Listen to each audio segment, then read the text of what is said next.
meu povo querido, que alegria estar aqui no programa Opção para a Vida. O programa Opção para a Vida que está fazendo 30 anos no ar, levando a palavra de Deus, fazendo uma diferença na vida de muita gente. Que alegria, né? Não dá para a gente descrever em apenas uma frase, meus irmãos, a importância deste programa nos dias de hoje. Então eu, pastor Joaquim de Andrade, me sinto honrado de fazer parte deste programa. Eu posso dizer que são mais de 20 anos de participação. Eu colaborei nesses 20 anos pregando a palavra de Deus, dando estudos apologéticos e vendo muitas vidas sendo transformadas. Graças ao programa Opção para a Vida, eu e alguns pastores tivemos a oportunidade de conhecer as 7 igrejas do Apocalipse, além de conhecer também as terras bíblicas de Israel. Quero aproveitar aqui também para parabenizar meu amigo pastor Bosco, sua equipe também. Quero dizer que uma imagem, pastor, uma imagem sólida vale mais do que 1000 palavras. Então, o programa Opção para a Vida está fazendo aí uma diferença enorme na cidade de Campina Grande, na Paraíba e no mundo. Feliz aniversário, Opção para a Vida. Um forte abraço a todos. Deus nos abençoe. Outra vez, Opção para a Vida nessa manhã de quinta-feira, hoje 6 de maio, dia do cartógrafo. E o programa Opção para a Vida parabeniza a todos os cartógrafos pelo transcurso do seu dia. Hoje estaremos ouvindo outra vez o pastor Júnior, trazendo mais uma meditação da Palavra de Deus. Eu acredito que você será enriquecido e profundamente abençoado. Aproveitamos o momento para anunciar a toda a comunidade, a toda a sociedade campinense, que a Igreja Evangélica Congregacional do Calvário está realizando desde o dia 1º de maio a nossa 21ª conferência, o Simpósio da Família. Estivemos pregando, pastor Saul Lafayette, no domingo pela manhã. À noite nós também trouxemos uma mensagem. Brevemente estaremos passando para você que nos assiste, que nos acompanha, sobre o tema Resgatando a Família. Projeto de Deus. A família não é uma invencionice humana, não foi o homem que inventou o casamento, foi o próprio Deus que criou o homem conforme a sua imagem e semelhança. E desde o Éden, depois da queda, a família também foi destroçada, a família foi praticamente destruída. O conceito de família que temos hoje não é o que a Bíblia descreve. Esse momento que estamos vivendo dessa cosmovisão em que a família está descaracterizada dos princípios que Deus estabeleceu para a perpetuação e multiplicação da humanidade, está completamente na contramão da palavra de Deus. E você vai ouvir, portanto, participe do nosso simpósio. Os nossos cultos durante essa semana são de oração em favor da família. Estaremos orando. Hoje à noite, quinta-feira, nós estaremos também, além de termos um momento de oração, estaremos estudando a primeira carta de Pedro. Você não pode perder. A Igreja do Calvário está situada às margens do Açude Velho, confluência com o Parque da Criança, ali no início da Avenida Brasília. Os cultos da semana, 19h30, aos domingos, escola dominical às 9 horas da manhã e às 18 horas, culto de adoração.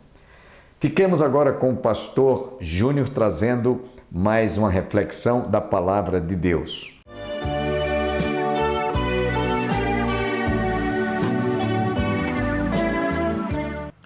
Irmãos, vamos abrir a nossa Bíblia agora na primeira carta do apóstolo Pedro.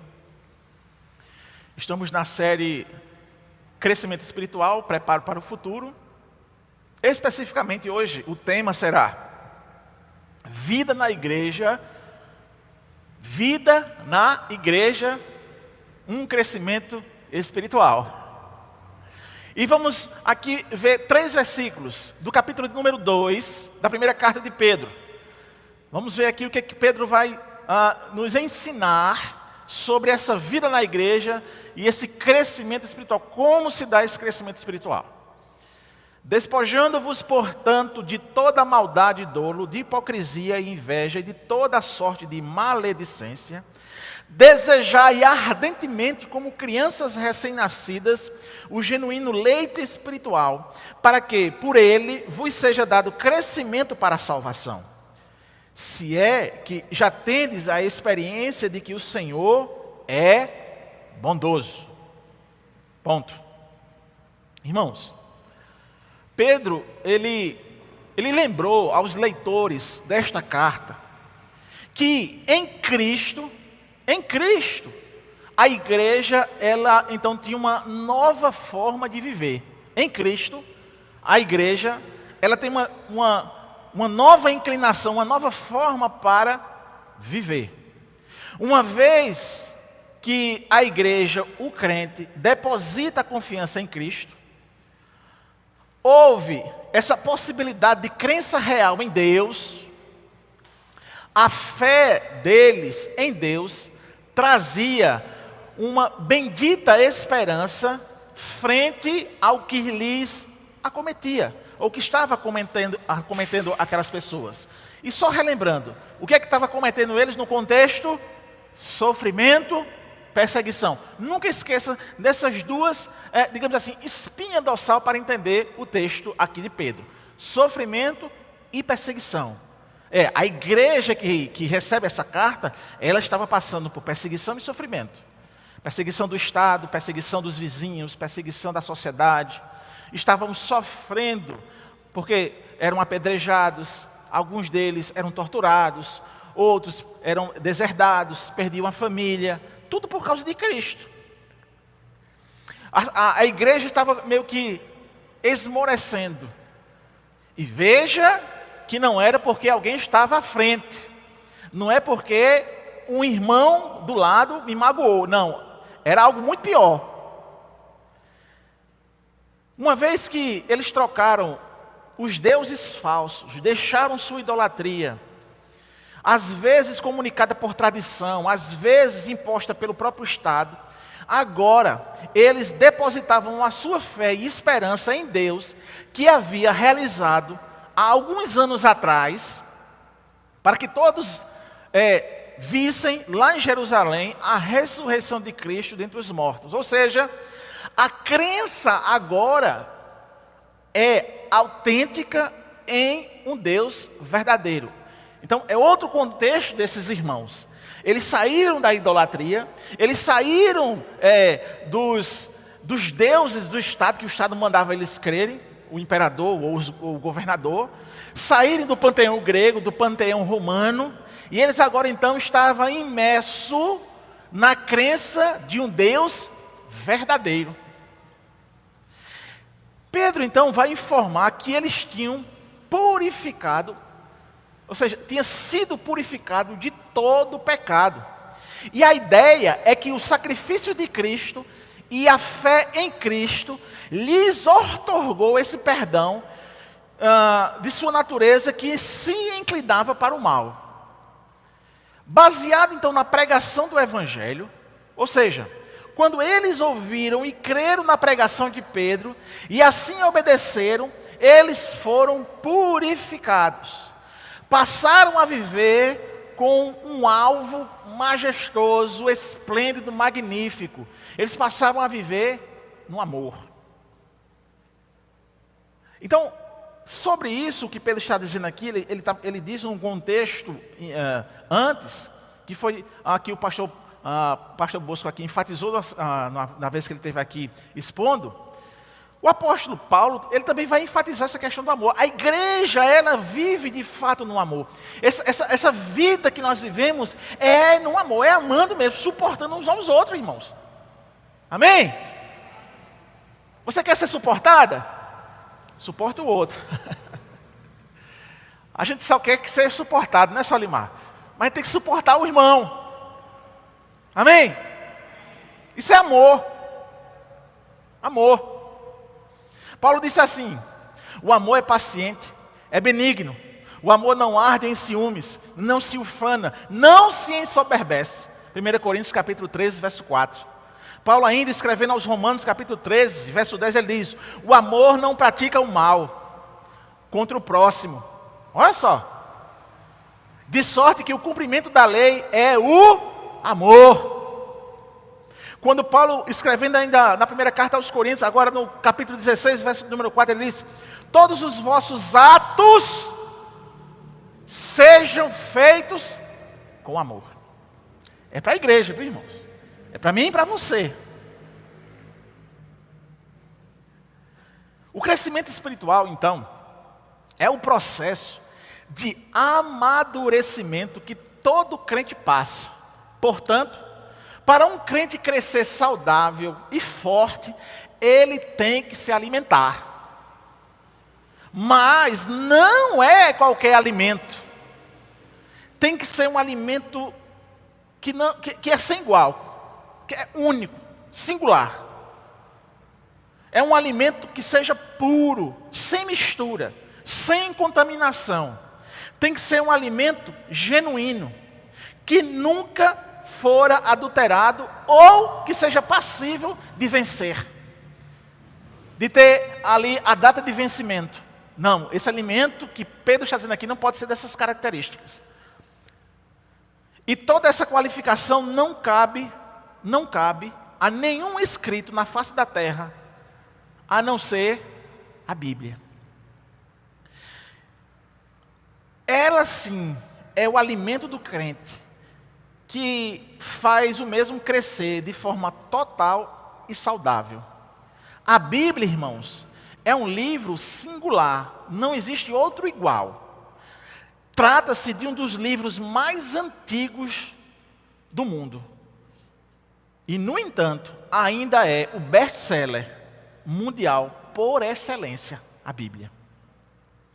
Ela é produto do mundo oriental antigo, mas ela moldou de tal forma o mundo ocidental moderno.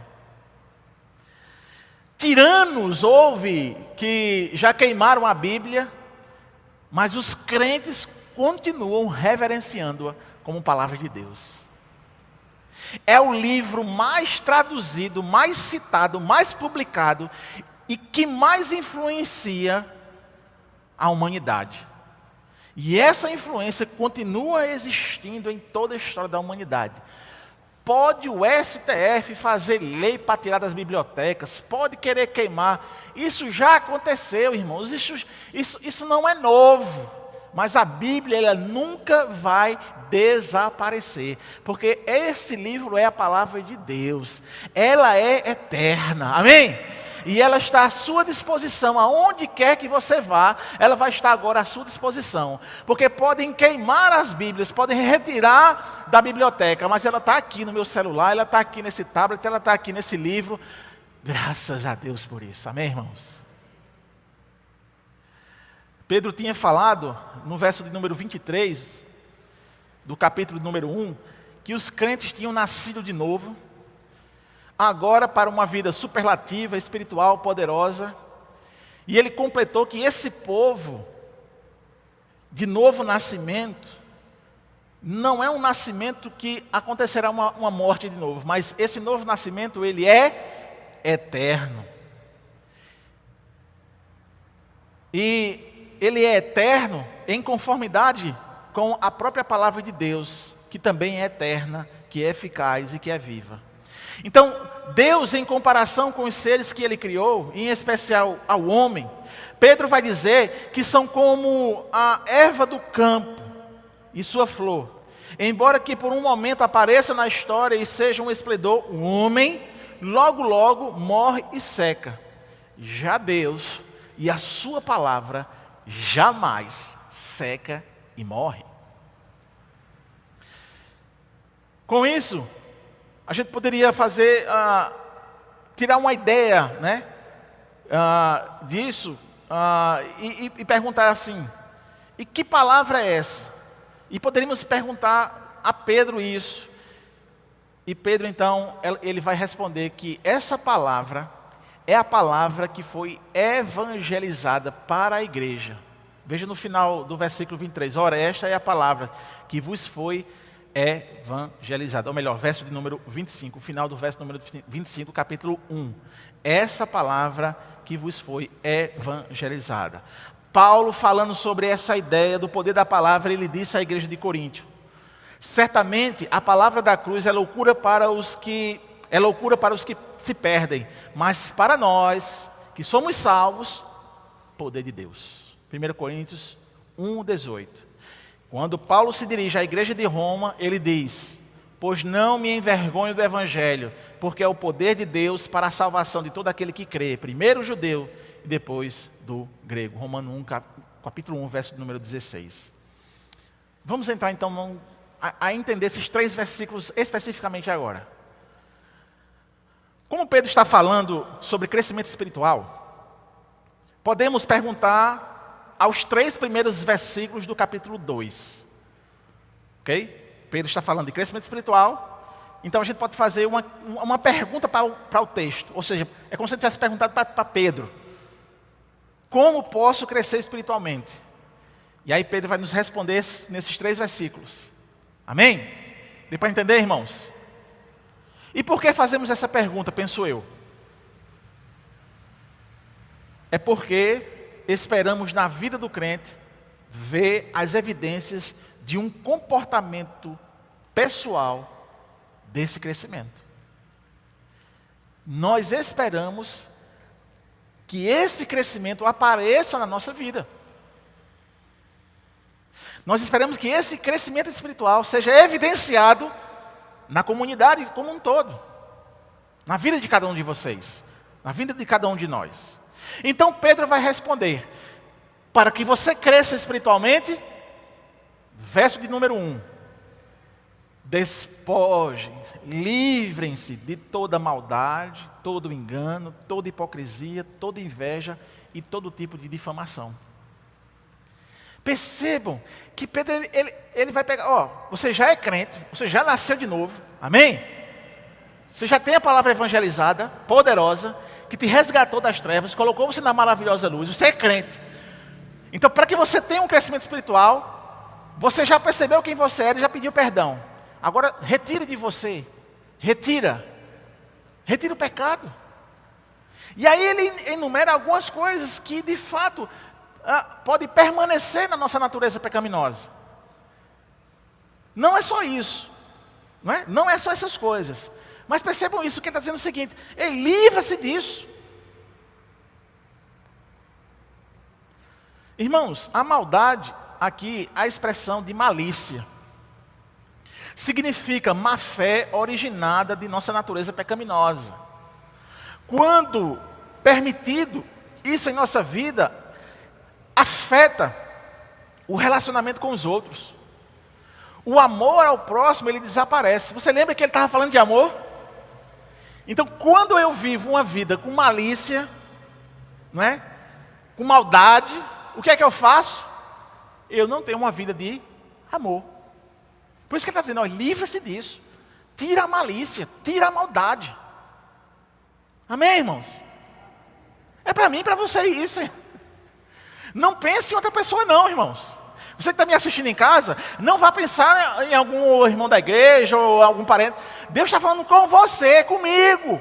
Livre-se da maldade, da malícia.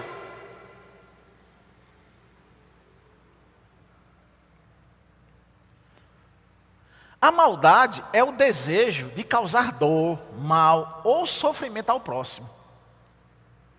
Percebam, irmãos. É aquela coisinha que a gente acha bom quando o irmão está se dando mal. Foi castigado, é coisa boa. Isso é maldade, irmãos. Amém? Por isso aquela história daquela irmã, quando canta: quando eu me viste passar na prova e não me ajudou, aquela música ali, ela tem um sentimentozinho de malícia e maldade. A gente não pode estar no palco e pensar que nós somos superior a quem está na nave. Deus disse que não faz acepção de pessoas. O nosso coração é enganoso.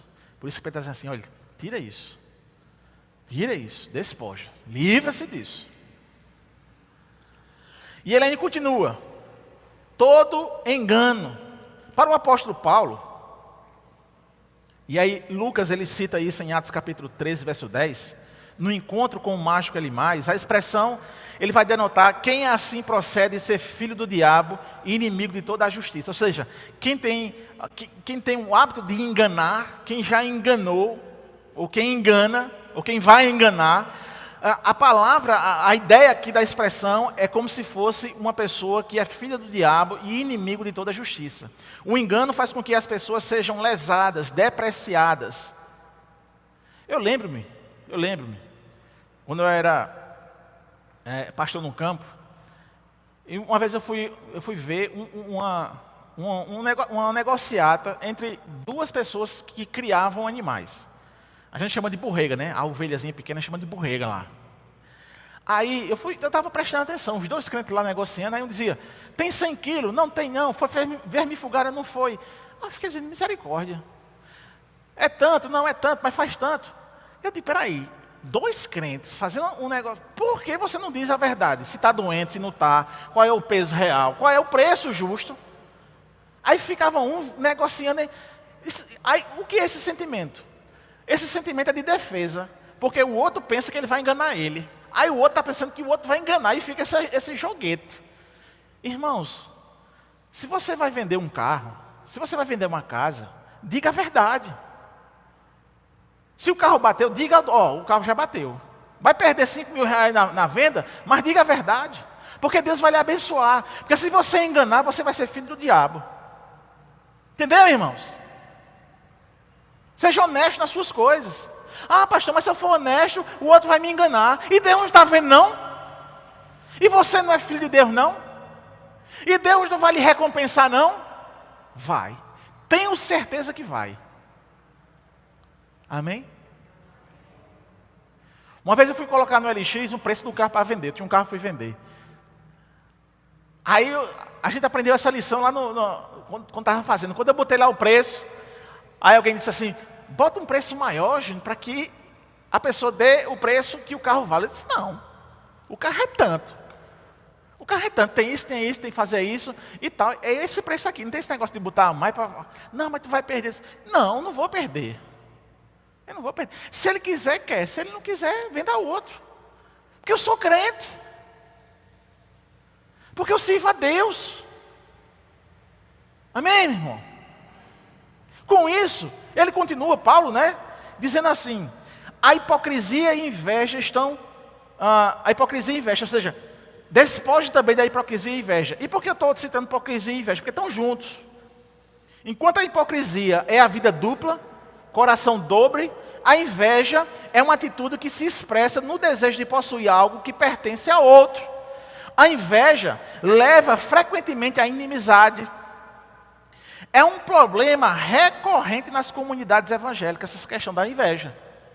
Há relatos de verdadeiras conspirações negociadas, eclesiásticas, favores depreciativos, traições e outras manobras apenas para galgar cargos e posições.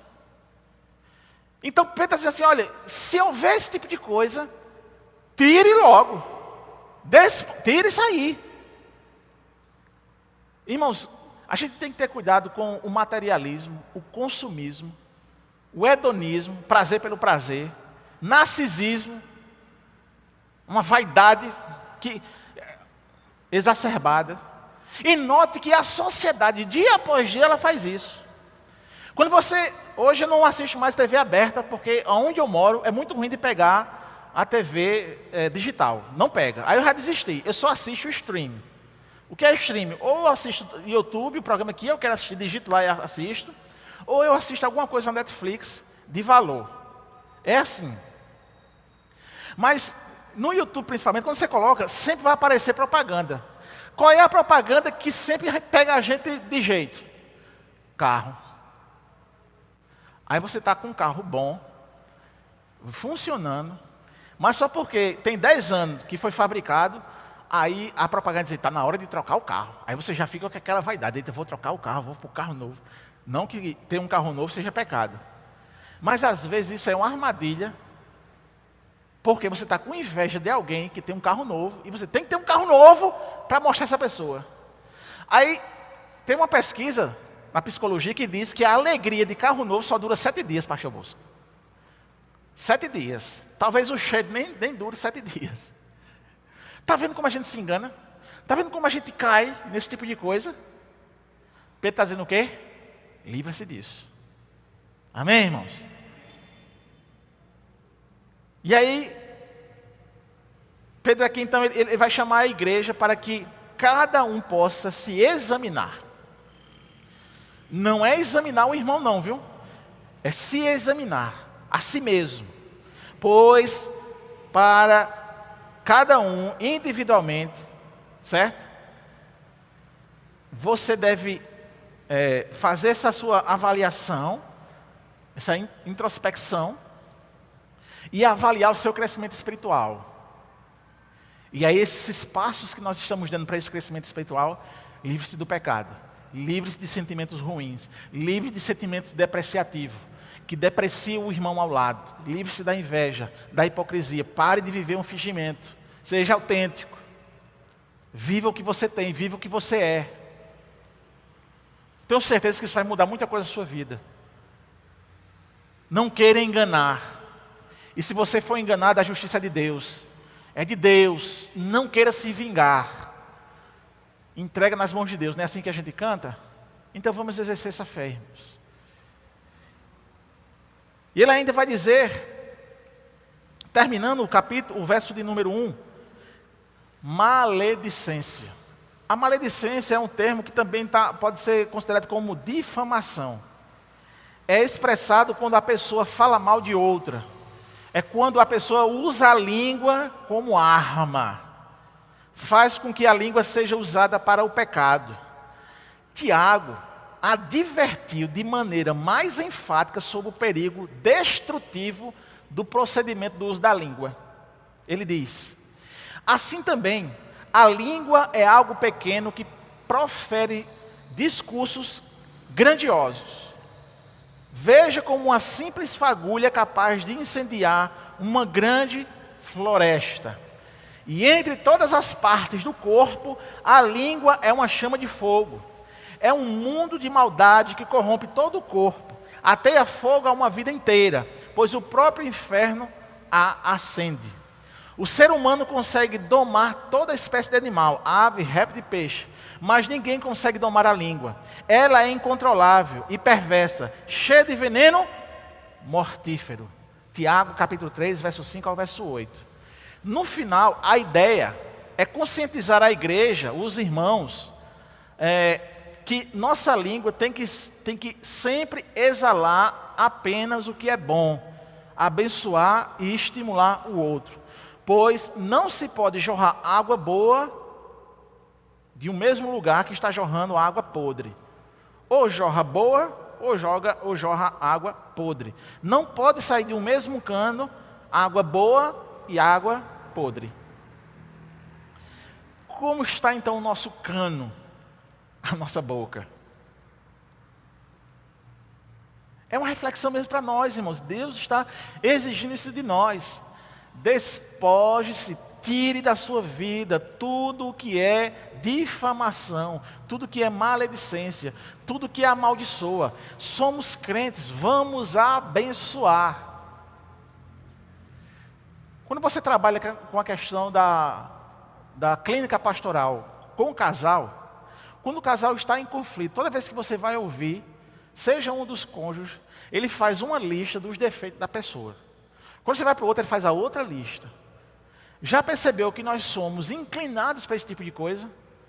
Toda vez que nós vamos tratar algo, a gente quer, primeiro, se justificar olhando os defeitos dos outros. Toda vez é assim. Eu convido você amanhã a continuar conosco para ouvirmos a conclusão dessa tão importante mensagem transmitida pelo pastor Júnior. Todos recebam as bênçãos do Pai, do Filho e do Espírito Santo e até amanhã.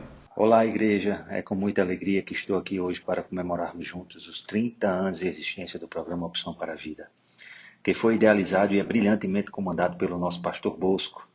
Tenho muito orgulho de fazer parte desse grandioso projeto há 22 anos, o qual tem feito a diferença na vida de milhares de famílias ao redor do mundo. Desejo vida longa ao programa e a todos o meu forte abraço. Deus abençoe a todos.